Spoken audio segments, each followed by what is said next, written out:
You're listening to the Today's Conveyancer podcast, the leading source of information for residential property lawyers in England and Wales. Don't forget to subscribe and sign up to our free newsletter at todaysconveyancer.co.uk. You can also follow us on LinkedIn and Twitter.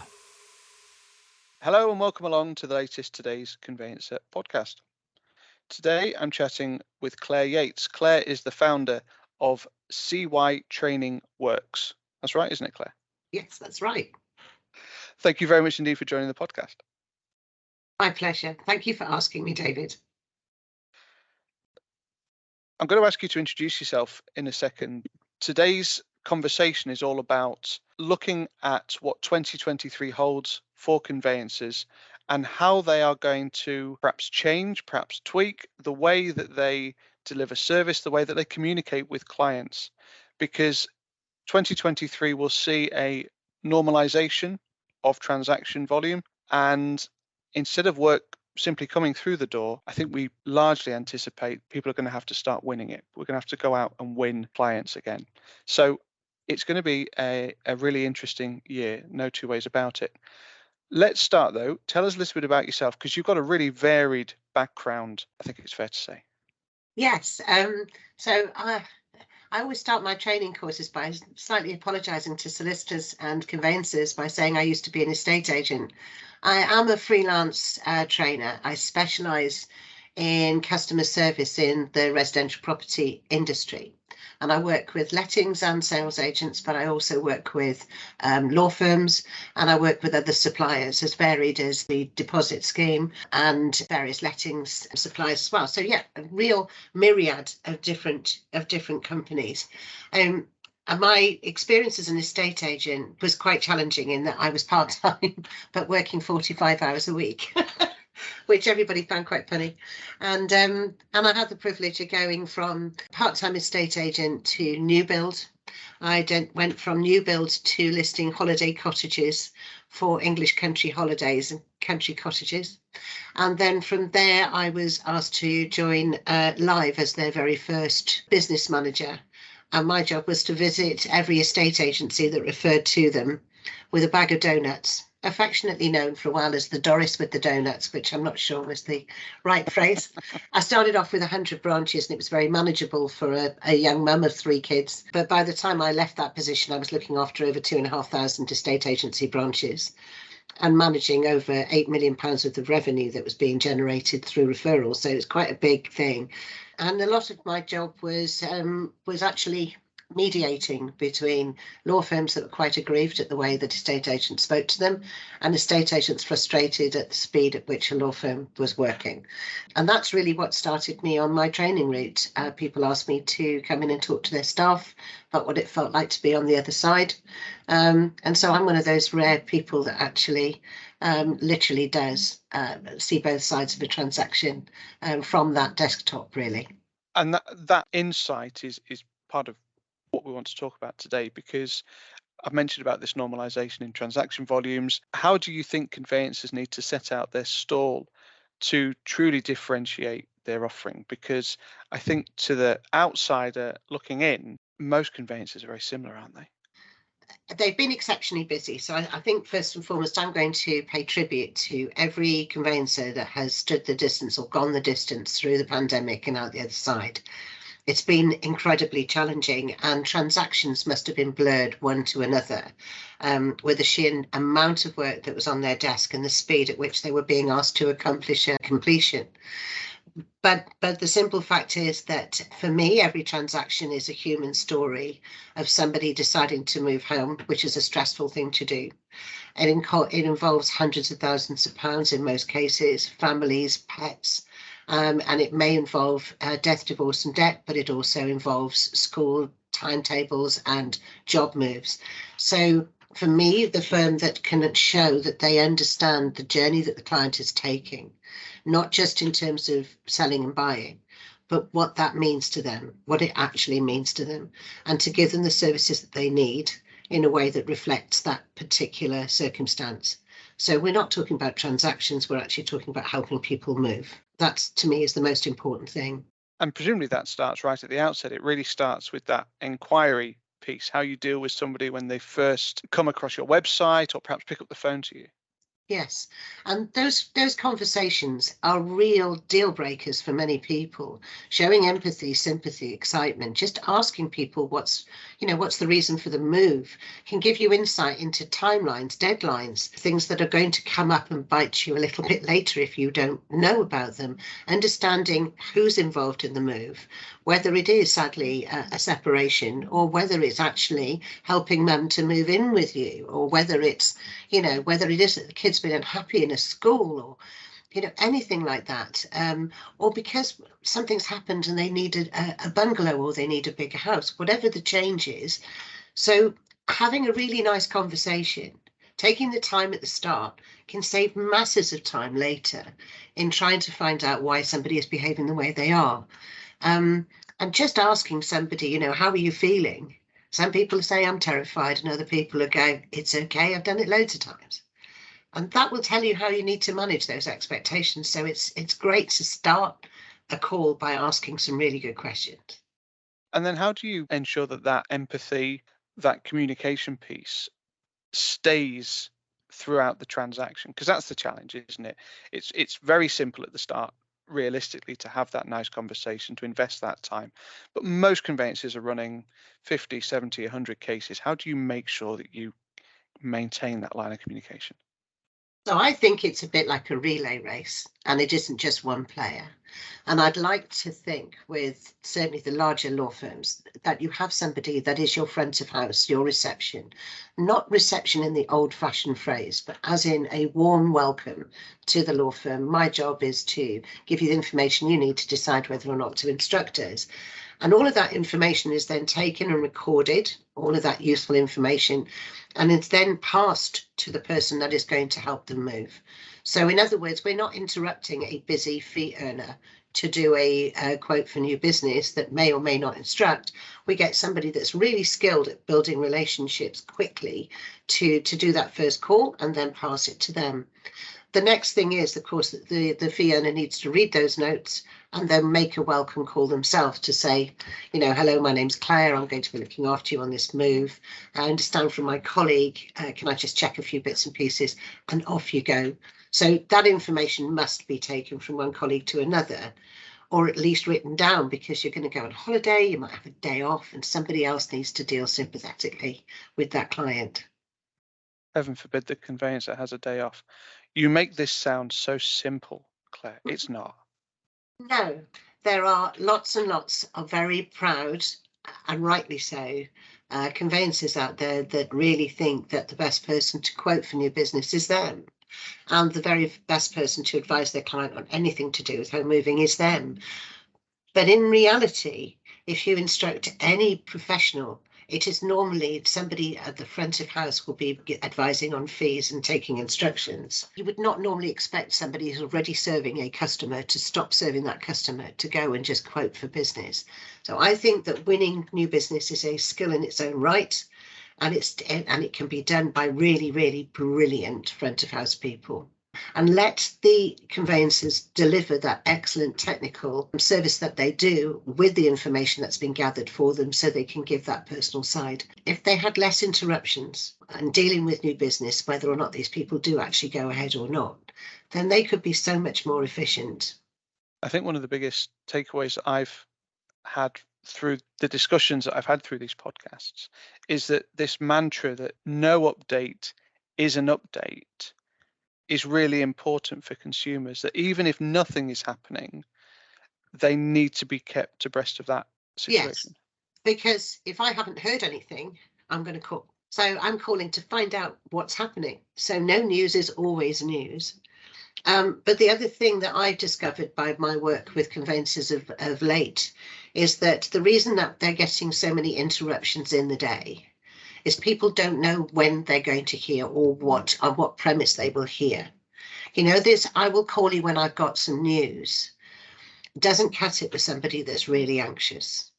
It will be better to say, we will speak to each other once every 10 days on a whatever day, and let's agree the next day that we're going to speak.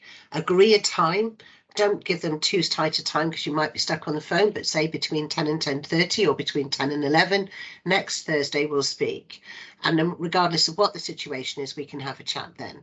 The customer feels comfortable knowing that if something has happened in the meantime, they will be informed. But if nothing's happened, they're definitely going to have a chat with their conveyancer at that point. But we have to start to plan our calls so that the calls don't plan our day. Because at the moment, what's happening is almost every day is being hijacked by unexpected interruptions from people demanding information when there's nothing to give. And then actually there isn't time to deliver information when you have got something to say. So we have to take our day back. But in order to do that, we have to tell people when we're going to speak to them and why we're going to speak to them. And no news is absolutely news. Are we undermining the profession by sitting here in our ivory towers on a podcast, and I hope you don't mind me saying that, and saying, oh, you could be doing this, you should be doing this, you should be doing the other, you should be getting somebody else to do those updates? This is what conveyance is trained to do, is it not? I don't think anybody else should give the updates. But I don't think you can rely, we know this, because we know from estate agents that they don't believe any form of progress report that's churned out. They always challenge it. They want to know if it's up to date or not, so they'll ring and ask if it's up to date. If you try and deliver an update via email, it normally spawns another email. In fact, what we've discovered is that, without being too irreverent to the pandemic, an email is like coronavirus with an R rate. So if you send one email, you get an email back. If you send another one, you get another one back. And the time it's taking you to handle those inquiries coming in is disproportionate to what you thought you'd save by sending it. So you're much better off to just schedule a call, make the call, and enable people to ask their questions. Nobody should be believing that somebody else can just go and deliver an update to Mrs. Yates, because I'm just going to get on the phone and say, so can I speak to David, please? You can't deputise it. You work with both agents and conveyancers. What are the key differences between them? Because they're very different animals. So, well, there's two things. First of all, I would say the degree of familiarity that the estate agent has with the client, because of course they've probably sat in their living room with them and they've had a look around their house and they've seen, whether they're golfers, whether they're into this, that and the other, whether they've got little kids. They've got all of that visible when they go and see a house. So that's quite an important thing. And that creates a level of intimacy, which makes the customer feel very comfortable having a chat with them and asking them questions when they don't understand. A solicitor quite often, or a conveyancer quite often, may use jargon. And what's actually happening is the customer won't ask them for a definition. They feel awkward and they feel embarrassed and stupid. So they'll go and ask the estate agent to translate what they've heard. That's one of the things I think we can really change, is to speak in a language that our customers understand all of the time, because they need that. Estate agents tend to have a how can we? What can we do? And I tend to hear an awful lot of much more cautious, quite rightly so, from the conveyancer, but they're more cautious. I wouldn't recommend that. I couldn't say that. It's not my place to. That must be your decision, of course, whereas the agent is probably more likely to just go, let's do it. So we have this somewhat adventurous versus cautious side. And I think that agents will pick up the phone readily, whereas many fee earners tell me that they resort to email as their first response. So communication style, positivity, a laissez-faire, let's do it attitude, and a familiarity. So should solicitors and conveyancers go back to meeting their clients face to face? Is that, I know that's not always possible, particularly where you're working with remote clients, but is that something that you might advocate? I'd like to see them do Zoom. I'd like to see them encourage their customers to invite their financial advisor to the call. I'd like to see the customers invite their estate agent to the call, so that actually in one Zoom meeting, you can actually inform all of the people that are going to phone you for an update. Sounds crazy, right? But it does actually work. So I've calculated that during a transaction in an average week, you're going to get 6 inbound calls for every matter that you work on as a fee earner. So that's the estate agent, possibly the estate agent on the other side, your client, the IFA, the solicitor on the other side, and any other ancillary calls that are going to come in. So if you've got a typical workload of 100 cases, then that's 600 inbound calls. Just imagine if you could take those matters and turn them into Zoom calls, fortnightly Zoom calls, how many calls you could take out of your system just by doing that. And in fact, you probably only need to do one a month for each matter to involve everybody. But wouldn't it be amazing not to have to go and update everyone? I've not heard Zoom advocated as a way that conveyancers could improve their communication. I think that's probably new on me. Yeah. And of course, it's a meeting, so it goes in the diary, it's scheduled. It's not an interruption. Everybody knows it's happening. Everybody can think about preparing. Everybody knows who's going to be in the meeting. So, there's no breaks or worries about GDPR, because if somebody said, actually, I need to have a confidential conversation with you, then you can say, I prefer that person not to be in the meeting. But wouldn't it be amazing if you had the other side on to agree completion dates and exchange dates?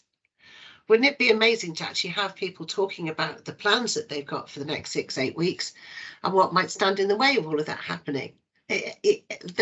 Honestly, the possibilities of using the technology that we've got in a more effective way, from onboarding and just getting somebody to fill in one set of forms and one set of AML and ID, right the way through to communicating using Zoom and Teams, we could do so much to improve this. And just imagine if we could give, or I could give, back to each fee earner 2 hours of every day, what a difference that would make to how they feel about their work and the service they could deliver.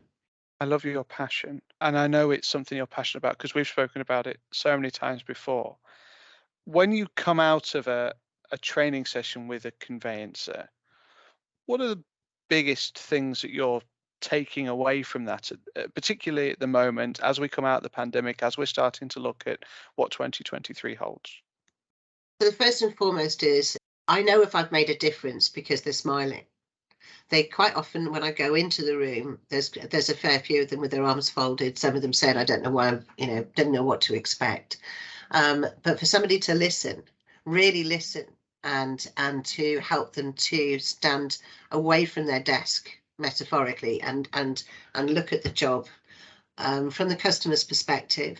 And when we do that, and when I show that I do care about them and how they're working and how they feel about their job, then we have some really frank and honest conversations, but at the end of them, actually with some really positive actions that they take away and make changes. And I'm really proud, because I get the feedback sometimes 2 weeks later from a law firm that I've worked with, where they've said these changes have gone in and this is what's happened. And the biggest one is scheduling in those calls, that without a doubt. And the other one is avoiding, not resorting to email for every communication.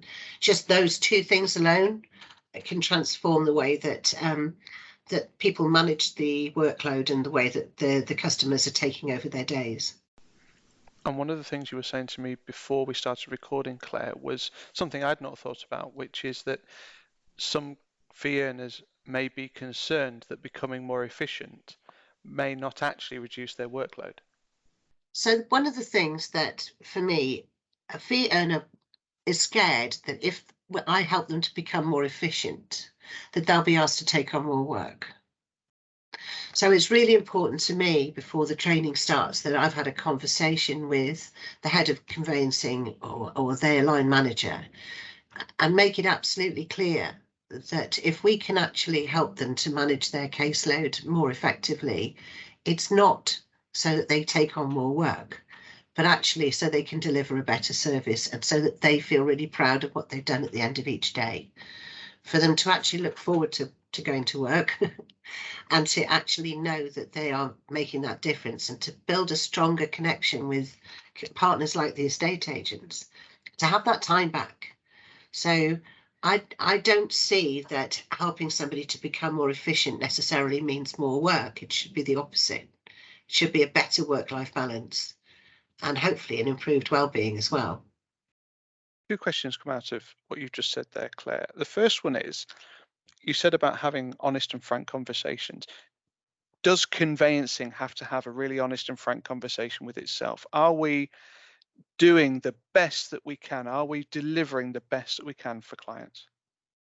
I would say yes, it does need to have an honest conversation with itself. We know that being kind is important, but this whole thing of just looking and expecting technology to serve, and the reason that we're not more efficient is because the technology isn't being used correctly. There's a much bigger piece than that, which is that we are dealing with a very emotional, highly charged transaction with multiple stakeholders, and we have to train our conveyancers to deal with difficult people. We have to help them to be able to manage a complaint so that it doesn't always escalate above them, and that it's not a hot potato or an attack on them, but just a customer saying, this isn't going the way I thought it would. And if we train them to deal with customer service in this way, then actually they'll find the job more rewarding and will retain more of the right people.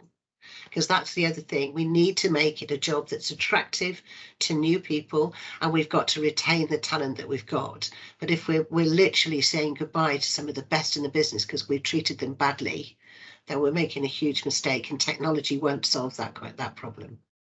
And my second question then is, you talked about building relationships and the role that perhaps Zoom or Teams has got within that. In your experience going into these firms, having these conversations with leaders in conveyancing practices, do you see that fee earners and more junior members of the team are empowered to build those relationships? You know, we've heard about the good old days where it was relationships were built down the pub, or, you know, whatever it was. Are we empowering our staff to actually build those relationships that we perhaps hark back to? I don't see much of it, I've got to be honest. And I do a lot of networking, as you know. And I also go to some of the other networking meetings, like I'll occasionally go to a BNI or something like that. And I don't see the presence of law firms in a way that I used to. So I would suggest that we're probably missing out. And there are certainly some firms I know that used to encourage their newer staff to start to build those customer bases, to build a network of people that would be referring business.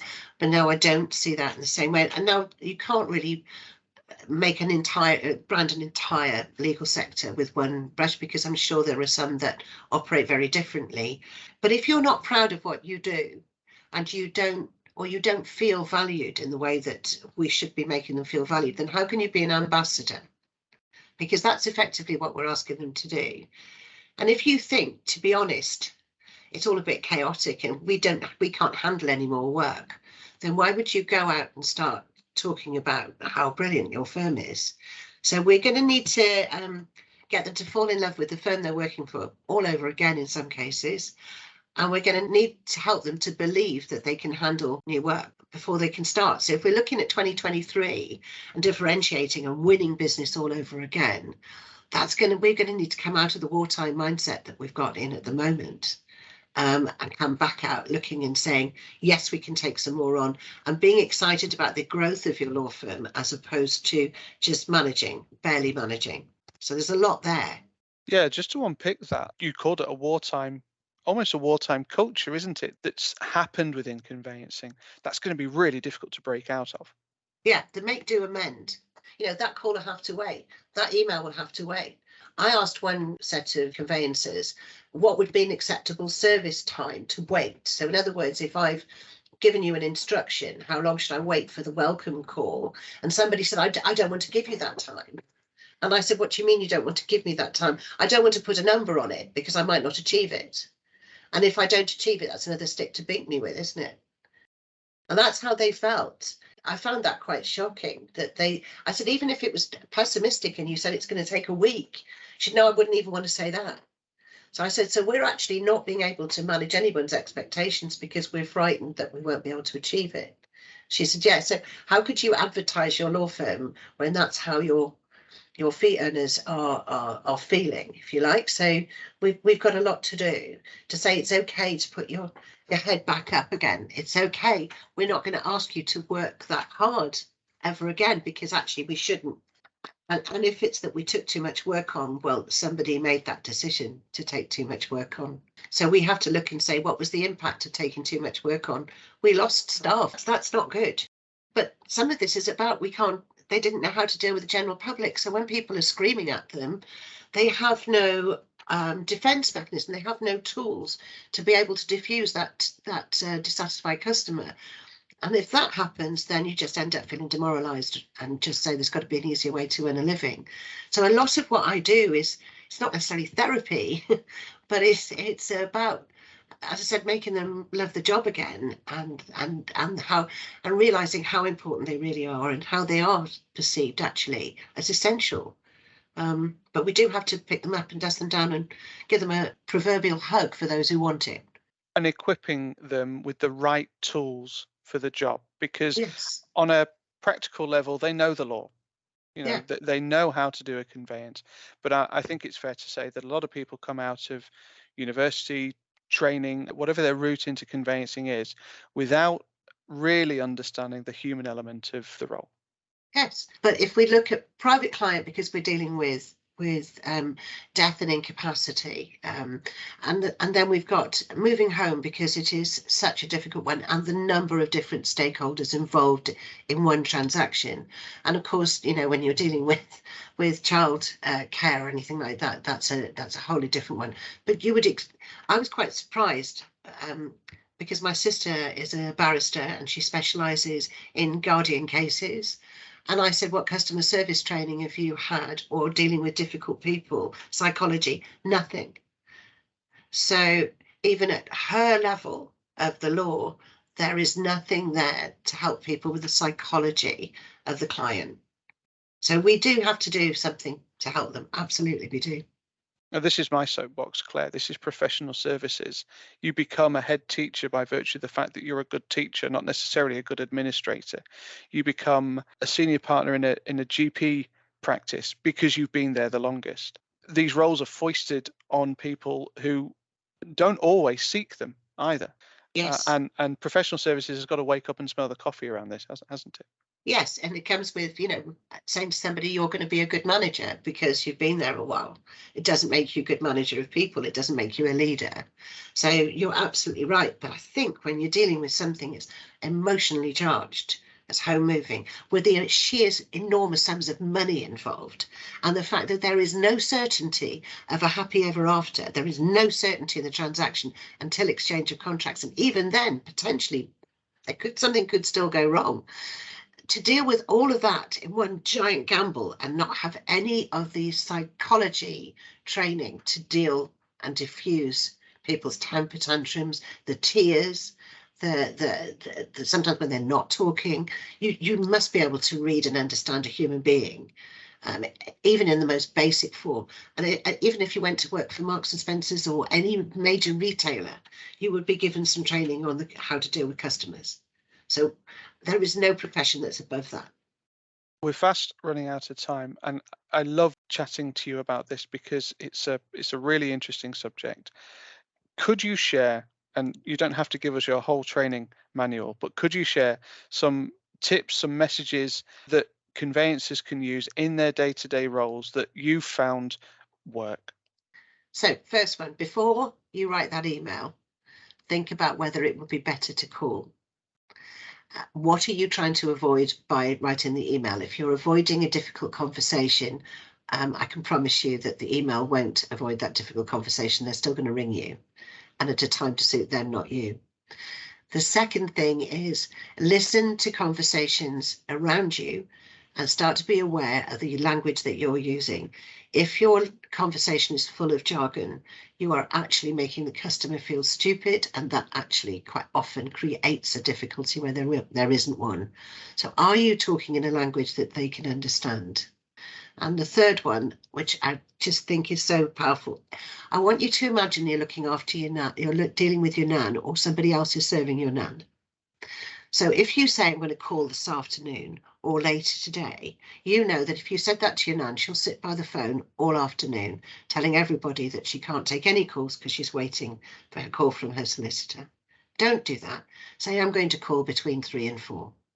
Or say, I'm going to call you between 2 and 3:30, whatever it is, but just be fair and reasonable. It's not right to just say, I'll call you later, because nobody knows when later is. So just manage people's expectations, use time speak, and be considerate. Thanks very much indeed, Claire, for that. It's been fantastic to have you on the podcast. Thank you so much for joining. been a pleasure. Really enjoyed it. Thank you for asking me. The Today's Conveyancer podcast is available on your preferred podcast provider. It's also available on todaysconveyancer.co.uk. Thank you to Claire. Thank you for listening, and we'll see you again soon. You're listening to the Today's Conveyancer podcast, the leading source of information for residential property lawyers in England and Wales. Don't forget to subscribe and sign up to our free newsletter at todaysconveyancer.co.uk. You can also follow us on LinkedIn and Twitter.